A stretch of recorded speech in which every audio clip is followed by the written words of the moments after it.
What's up, Good Life? Coming to you from my car for a backed by popular demand car issue of the 128. Maybe nobody demanded it, but it's where I'm at today. So this week, as you're tuning in, this is Friday, and we had a hurricane or tropical storm come through the area, and it was interesting in my house because I grew up in Florida.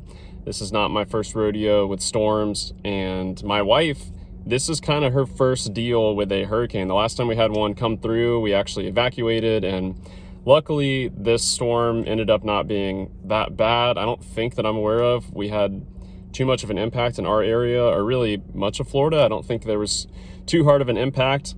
However, it does just serve as a reminder, as my wife it's her first time, she's kind of freaking out. She was pretty afraid of the storm, whereas I've been in worse. I knew it probably wasn't going to be that bad, hopefully.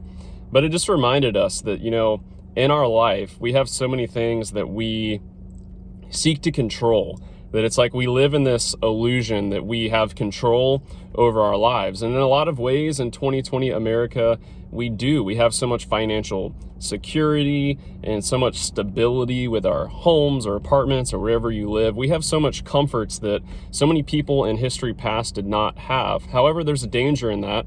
And it's this illusion that makes us think that we are in control of our lives. And often it takes a big event like a hurricane or maybe a coronavirus to come through to remind us that at the end of the day, we aren't actually in control of the universe. And so often these events remind us of a truth that we should know all the time, which is that ultimately God is sovereign. He's the one that's in control. And we kicked off this new series on Sunday called Beginning to the End. And we started looking at creation. And one of the first things we were looking at is this idea that God creates something out of nothing. That God ultimately is the uncaused cause, the one who is sovereign and above it all. And I would encourage us with that today, that let's not in our lives have to wait until the next major event, the next hurricane or the next pandemic or whatever, to be reminded and live in a way that God is sovereign and God's in control. So in your life today, let's live handing it over to Jesus.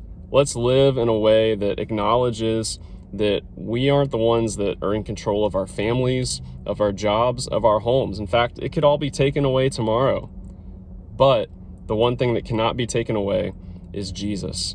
The good news of the gospel, that you're forgiven, you're chosen, you're redeemed, and we're going to be with him someday soon.